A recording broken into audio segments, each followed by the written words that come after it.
welcome back to Spurs Chat. Joined by Bill today, co-host. Hi guys, good to be back. Sorry there was an episode last week, some personal stuff to deal with, but we're back. So big win, Spurs Brighton, 2-1, up to second now. Again, wasn't the best performance, but we grinded it out and got the result like we did against Burnley. Is this what's good about Mourinho? Is he doing what Poch couldn't do? Is he getting results where we weren't particularly playing well? Well, that's the thing. That's what all the best teams do. That's what Liverpool did last year. They go away to play places like Burnley and they don't play well and they beat them, grind out a result, and that's what we've done against Burnley and now Brighton. And if we could have done that against Newcastle and West Ham, then we'd be top by 4 points, I think, and that's the issue. Do you reckon that's what Poch couldn't do? because it seemed like whenever it came to a game that we needed to win or it was a big game and we were struggling, a few players missing, he couldn't seem to get that result. Classic Spursy mentality, and maybe that's shifting with Mourinho. I think there probably is a mentality shift. So you happy with Mourinho at the moment? Yeah, very happy? much so. Yeah. All right, let's move on. So first off, it was a bit of a dry half, to be honest. A bit of a dry game, same as last week, but we got a penalty. Now let's be a bit non-biased here. Do you reckon, firstly, was that in the box? Well, so it's on the line, is in the box. It should be on screen now, but continue. Yeah. I think. You think so? Is that the rule? If it's on the line, I think on the line, it's a pen. And do you reckon it was actually a penalty? Because I think Harry is so clever. Yeah, he knows exactly what he's doing. Yeah. And I think it's a foul. Lallana jumped straight into the back of Kane, and Kane. To be fair, if that's anywhere else on the pitch, that is exactly. And Kane, he's looking for it. And he might have taken a couple of other dives in the game or whatever, but I mean that's just. The argument is that Lallana was eyes on the ball. Kane kind of looked up at him and then fell down, but I mean we'll take it. We've had enough shit given against us. Yeah, exactly. And moving on to that anyway. So the equaliser by was it Lapati, wherever his name is? Lamptey. Now, could you explain to me how that wasn't a? I genuinely don't know. I'll tell you why it wasn't, because the referee was it Graham Scott, I think, something like that. Apparently one of the worst officiating I've seen. He was too proud to reverse his decision. He goes over to Monta. Everyone knows, like even the players came just around. Thought it was a bit of nothing, getting ready for the free kick, and then he just sort of. I saw him go to one of the players like tiny bit on the ball. How can you see a tiny bit on the ball? Apparently that was the first decision since VAR has been introduced. Yes, that's right. That's been overturned when a ref's actually looked at the monitor. Yeah, or hasn't been overturned. Yeah. Oh, sorry, hasn't been overturned. Yeah. So that looks like I think he's trying to be like the big man. Oh yeah. He's thinking, I can get on the news here. I could be the first person to do this. It's just a classic example of a referee. But I mean, I've watched it so many, and even if he did get a smidge of the ball, he's wiped the player out. Yeah, it's ridiculous. I don't. And then obviously they went and scored 1-1. At this point, I was thinking it'd go either way. So I thought we could have lost that game. Yeah, I did genuinely think we could have lost that game. Yeah, I thought we weren't playing well. I was a bit worried about the sort of whatever they 60. They were controlling it a bit. 70 minute, I was worried, and then obviously we all know what happened next. Obviously Gareth Bale, what a lovely header. Oh, that's the goal he needed, because that is sheer instinct. It doesn't matter how long you've been out of the game or whether it's your first few games back in the Premier League. That is just bang header. People forget he's an incredible header of the ball. Yeah. Like, people forget they just think he's got one with a left foot. He's got a powerful bullet header. And when I saw it was Bale, I thought it was Kane at first. Yeah, so I was like, and I got Bale, and I was like, fucking hell, come on. The went Bale, and I was like, and I was waiting for him to do his little heart. I didn't do it, but no, you could tell. I think that was a bit of a relief off his chest because all that pressure, all the fans expect him to be the same player he was 10 years ago. But obviously, we know he's not going to be the same player that he was 10 years ago. No. He's not old, but he's still going to contribute. He's going to help the team out. Yeah, the thing is, but he may not bring his fresh young legs like he used to do.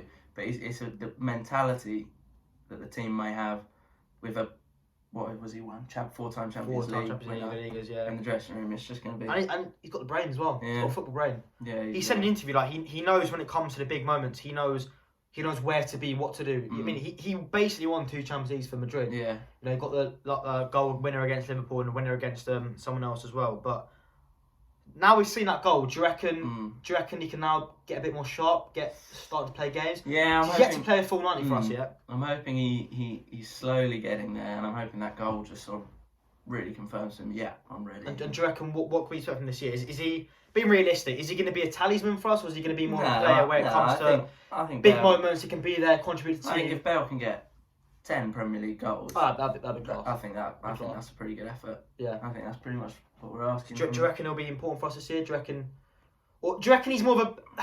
not a PR stunt. Obviously, he's done well with the shirt. Yeah, says no, I everything, know what you mean. Or do you reckon Mourinho's actually he understands the value of him? He's going to come in the team and actually. I think with all the competitions we're in this year, and the fact he's just another player in the squad with Bergwijn, Lamella, and all these other players in similar positions, I think it's a threat. It's a luxury to have him on the bench. Yeah. Oh, yeah, I mean, when you're bringing on Bale or Bergwijn and Moura, like, it just shows our squad depth has drastically improved from last season. Definitely. And I don't think we're done. Apparently, next window, we're still looking for a couple other players. I don't know if this is true or not, but no, I think don't take your foot off the gas. Yeah, keep going, keep pushing. On that note, we're 6 weeks into the season, as it stands. I think we've had a good start. I still do get irritated because you just think it wasn't a shitty of a VR decision. That's 3 points against Newcastle. We didn't choke 3 goals in 8 minutes. That's another 3 points. We'd be top of the league, 4 points clear, which isn't much. I mean, still 32 games, whatever left of the season. But are you happy with the way we started the season? Oh yeah, very happy. I think, especially not just how we've started, especially how other teams have started. City look like they're nothing special. Liverpool have lost and look like they're there for the taking. I think so. I think if Tottenham can really keep going how they are, I think something special. That's the thing. This year's just been it's so weird. Like Liverpool losing games. I mean, they've got a couple late winners the last 2 games, but they've been struggling. No Van Dijk, City have been pretty much. They're not been awful, but to their standards, they have been. I know the Aguero's injured. I know Jesus injured, but they've been struggling to win games. I think United look terrible. United, they're not even. They made Arsenal look like the best team. Arsenal, they're a bit on off. Yesterday, Chelsea, they're a bit of a weird one. Chelsea, they're getting results, but they're not seeming as much of a threat. But what do you reckon this year? Do you reckon? So you can go back and look at the prediction we made in the first video I was here. What did you say? 4th? Did you say? I think I didn't say top 4. Didn't you say like 6 or something? Something. But I said we'll win a trophy. Yeah. I think top 4 at least. Possibly we've got to surely. Yeah. With the squad we have now, top 4 at least, and in the Premier League, and then I think, any of the cups. So now we've seen 6 weeks of football and some more Europa League games. Probably watched about 10, 12 Spurs games this season as it stands. What do you reckon is our strongest lineup? If we go through it, so we're playing West Brom next. We've got a tough set of fixtures which we'll go through in a second anyway. Let's just say goalie. Right. So Lloris. Yeah. Say we're doing a 4-3-3 or whatever. Let's go the 4 defenders. We say left back. So obviously Reguilon, he looks. And let's talk about this for a second because you watched the Burnley game. Yeah. I wasn't a fan of Ben Davies in honesty. No, I thought Ben Davies is... if you look at his stats actually, he's got one of the worst cross conversion rates. Oh, I bet. Yeah. In the league. Yeah. Genuinely. And compared to Reguilon, who's now he's got like 2 assists already this season. His balls are perfect. The thing is with Davis is, like, I don't want to dig him out completely because he's a good professional. Yeah, and he's a really good man to have around the squad because he can come in for certain games, but he's nowhere near that left back position. He's not a starter. And now he's playing centre back European games. Mourinho playing him out position. And you see what he did against Antwerp. That was horrific. I mean, some say it wasn't his fault, but I mean, you can't have that 30 seconds of the ball in that position. Okay. But yeah, Reguilon, I think class. Right back. I must admit, I'm gonna get hate for this. I think Aurier at the moment. I haven't been as pressed with Doherty as I have been with Reguilon, but I still think Doherty. I think although he looked quite slow. Since the competition has come in for Aurier, he's now thought, fuck, really well I've got to fight for my role here. I think he's wiped out a lot of mistakes in his game. He still has it there, obviously, but he looks faster, he looks stronger, he looks more composed. I think Doherty, the reason he's not been bad, but the reason I've been a bit disappointed is because I expected so much. Because he was so good last year for Wolves, and this year he's looked a bit slow. I think his defending duties haven't been great. I don't know. I think either of them, I'll be fairly happy. It's another luxury to have 2 decent right backs in a role. Definitely. But so you're saying Doherty? Yeah. I'll say Aurier for the moment. Bit of hate for that, but I think he's played well. 2 centre backs. This is going to be quite an interesting one. Right. I'll say mine first. You say yours second. Go on, then you go. I'm gonna go for Alderweireld. Yeah. And I'm honest with you, I'd go for Tanganga. Really? If he's fit. If he's not fit, then I'm gonna go for I don't even know. I don't even want to say Dyer or Sanchez. Rodon. Really? I haven't seen him play, but I don't know. I'll actually go. There's a massive liability there. I'll actually go Dyer and Alderweireld, yeah. I think Dyer Sanchez just looks like a walking mistake waiting to happen. Completely. I think Dyer has improved. Dyer is solid and he's a big lad and he's a bit of a presence. But when this Rodon, Yeah, he apparently a few mates in the Championship saying he's one of the really good centre backs last year. and obviously Tanganga when they sort of progress a little bit. I don't know. It's something about Tanganga. I just feel like he's got that Ledley King kind of vibe. Young through that club. Yeah. Remember that spell last year where he was playing like 4 or 5 games against Liverpool, his debut. I think he played class, and I think he's got the strength, the speed, and I think he's got a bit of a brain. Unlike Sanchez, a bit of a liability. But I think so. We'll come on. Let's say Dyer and Toby because they've been playing that way for a while, and I think 2 back, not back clean sheet, but clean sheet against Burnley. Only 1 conceded this week, and it was a bit of a should have been ruled out anyway. But okay, so what do we play like 2 holding midfielders and a cam? What we seem to play? My 3 in midfield is Højbjerg, who I've been so impressed with. Class. I'll give it that. I hate him at first. Yeah. Hands up in the air, hands up. Class player. He looks like just the battler beast. He's like a Winks and Sissoko combined. Yeah. Like the physicality of Sissoko, the passing of Winks, but he's just better. And he's like a leader. He's so passionate. Yeah, he's just better. When he got that head injury and carried on. Yeah. No, he's brilliant. Other 2? I think my other 2, and I think these 2 you've got to try and get them in the team, but I don't know how you do it. So Lo Celso and Ndombele. Lo Celso and Ndombele. To be fair, Lo Celso, he's kind of player. I think he could play a deeper role. He's got that aggressiveness about him. Like before the season, I'd say Ndombele and Højbjerg and Lo Celso. Ndombele, he's got that quality. But Ndombele playing in the sort of 10 role that he's played last few games, he just looks. I mean, Kane, to be fair, he drops back to a cam anyway, so it's not. I think those 3 in midfield, I don't know how you do it, and if it doesn't work. Do you reckon that's why Mourinho's playing Winks or Sissoko with Højbjerg because he can't fit into the team? Well, Celso's he's just come back from injuries. But it'd be interesting to see his next team. I'm sure he'll find something to fit them 3 in. But I completely agree. Højbjerg, Ndombele and Lo Celso, I think that's a class midfielder. Only get better as well. They're all. I mean, Højbjerg I think is 25, 26, but Ndombele and Lo Celso, they're both only 23 years old. So that's good. Let's go left wing first. Son, easy. Yeah, Sonny. Up front, Kane, no debate. This is an interesting one here. Right wing. We actually do have. We have a lot of. We have 4 right wingers in the squad. We've got Lamela. Obviously, maybe not out and out right wingers, but we've got Lamela, we've got Bergwijn, we've got Moura, and we've got Bale. Now let's put non-biased. We all have Bale, but let's actually. Who would you actually have if you were picking that team for the next 4 games, 4 tough games? Who are you putting in? And let's say they're all fit. Let's say they're all fully fit. All fully fit. Let's say they're all fully fit. I think you've got to put Bale in there. Yeah, I think he has got that quality when it comes to that final. You got to put Bale that final touch, the final finish. Saying that, you look at the others. I mean, Lamela, he's pretty average, but he gets in good position. He does. To be fair, he creates, he draws fouls. He works very hard. But the issue I have with Lamela is, I don't know if you've seen it, but he doesn't know when to pass the ball. No, he will take around 4 or 5 players, will do it excellently, and when the ball's ready to be put, he decides to have another 3-4 touch and loses the ball. That's his only issue. But I admit, he's a great player to have, as you say. We've got lots of games. We've got Europa League, we've got FA Cup coming soon, we've got still in the quarterfinal of the Carabao Cup. He's good enough to play in those squads. I'll give you that. Which about Bergwijn? Because Bergwijn, I've not been too impressed. No, I do like him though. I do like something about him that I think we want to keep him in and around the squad for a few years. Yeah, he's only young. He's 22 years old. Yeah. And I certainly think he can develop into a pretty good player. So Bale, right wing. Bale. It's a good squad, man. And look at the bench as well. Look at the players we've mentioned and it's a good squad. Not mentioned. It's a good squad. I mean, don't even know the potential of Rodon. Yes, exactly. Do you know what I mean? So imagine if he ends up being one of the best centre backs in the league, and we've got that. So Toby's getting a bit old as well, but Tanganga and Rodon. Can you imagine the future? Yeah, and we got on the bench that Vinicius. He looked good against them. He looked good hold up play. Really nice weight of pass. Yeah. Like he's not just a sort of lamp up front. He looks. Now one player left out of the squad there, Dele Alli. We'll touch on him quickly because I don't spend too much time on him because we always seem to talk about him. But again, not in the squad. I don't know if you know this, but after the Europa League game against Antwerp, which was a bit of an embarrassment, but Mourinho said that something like he now knows what players. No, he said something like, now when people ask me why certain players aren't playing, you know the answer. Yeah. Do you reckon that was a dig at Dele? Because in all honesty, I thought he was awful. Yeah, I think. What is his pass completion rate? I think it was 10%, something like that. I think with Dele is almost made me cry. The other day I got on my Facebook. 3 years ago today, that 3-0 against Real Madrid or something like that.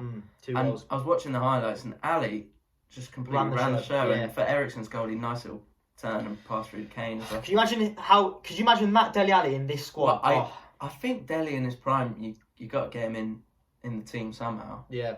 But he's just not the player he was. Do you reckon it's because he's a player that thrives off confidence, and he's not. Yeah, I think probably so. I think he probably quite liked being the young kid on the block. No one really knows much about Poch him. loved him. I think he knew whenever Poch was the manager, he was getting in that starting 11. Yeah, as soon as maybe it's not gone his own way, and people start to sort of, I don't know, find him out a bit, work him out defensively. Yeah. I think he might sort of throw his toys out the pram. Did you reckon that's Dele done? I don't want to see Dele leave the club in a bad way, because he's been a good servant and he's a He seems happy at the club. He does seem happy. Yeah. All the videos I've seen on social media, yeah. he seems happy. He says it's like a family. He's got lots of mates there, but I don't think he slows the game down too much. He'll get the ball and he'll sort of take try to half meg an it, hour try to do something. Yeah, I think he slows it down too much. I don't think he gets anywhere near. Do you agree with Mourinho in the sense that do you reckon he doesn't deserve to be playing in that role? Doesn't. Or in the squad at least. Absolutely not. It's not under 10s. Give everyone a go. If you're not exactly. playing well and if you're not do you reckon trying he's had the hard, opportunities?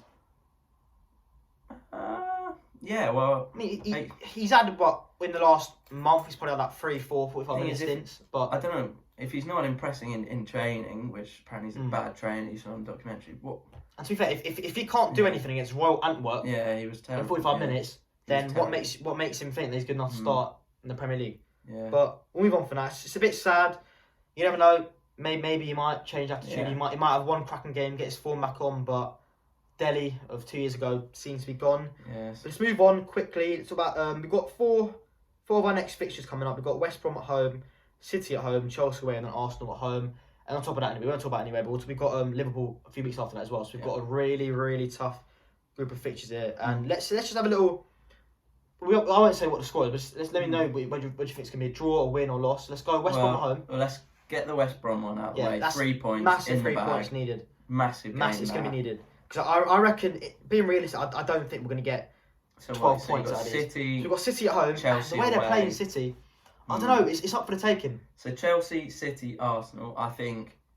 City first. What do you reckon? City at home. I don't know. Looking at those three, I think 1 win, 1 draw, 1 loss. I would take that. I'd probably take that as well. But I reckon we'll draw to City. I think we'll draw to City at home. I reckon we'll lose to Chelsea. Yeah, I think we'll lose. I don't know why, but we just never win at Stamford Bridge once in the last 28 years. Actually, And then I reckon we'll beat Arsenal at home. I think we'll draw to Arsenal. Really? Do you think so? I don't know. Because Arsenal just. So what do you reckon? A result against Chelsea then? Well, I was watching Arsenal yesterday, and that party does look good. He does look a player, and they do have just this dangerous threats. I mean, I think we should beat them, but it's just Arsenal, isn't it? And City, yeah, I mean, they're all tough games. I think we might do City. You know, we did them last year at home. Do you reckon these games will kind of? I'm maybe a bit premature, but do you reckon these run of fixtures will kind of determine and outline the season ahead? I think they're massive. Because if we come out of this, if we come out of like 3 wins or 2 wins and 12 points or draws or whatever, we come out with anything from I'd say 7 to 12 points out of these 4 games, I think we'll be successful. But if we come out of this winning against West Brom, but losing against City, Chelsea, Arsenal, then I think that momentum's gone. I think we can start dropping down the table a bit. Yeah. And after that, we've got Liverpool 2 weeks after Arsenal. Yeah. So it's not like we get an easy run of fixtures. And we've got Palace as well, we're playing all right. Yeah. So I reckon this is a big moment for Mourinho, because this is to show if Mourinho is actually this is huge that defensive masterclass. Whether we're just going to be an Everton who start the season so well, and then suddenly just everyone realises they're actually quite shit. Yeah. Or we really do kick on and people start thinking, fuck. If we come out of this with 8 to 12 points, I'd say, I think people are going to start respecting us. We're going to be good form, looking good, and no injuries, hopefully not. Fingers crossed. Keep Kane and Son fit. I got a bit worried when Højbjerg went down. Oh yeah, I thought I was worried as well. Yeah, I think he's a very important player to our team. Yeah. If he goes out of the team, Winks to Sissoko in midfield, it's just not good enough. Yeah, but those 3 games are going to be huge. Big games. And even I think West Brom is box office. Nonsense, 15 quid. But I think the rest of them should be on. Boycott, Sky Sports, stream box it, fuck that. You know, against the first one was like West Brom be like... apparently got like 70. They got like 74 people buying it. Big fuck off to Sky, absolute joke. But anyway, that's it. Anything else to say, mate? No, pleasure to be on. I won't be on for next few weeks because of lockdown, obviously. Lockdown, Probably, maybe we might do a Zoom kind of thing. Oh yeah, might do. Get a few boys on, but yeah. Anyway, stay inside, guys. Stay safe and enjoy the week. Stay Spurs. Stay Spursy. Stay Spursy. Have a good day. Boy. Come on.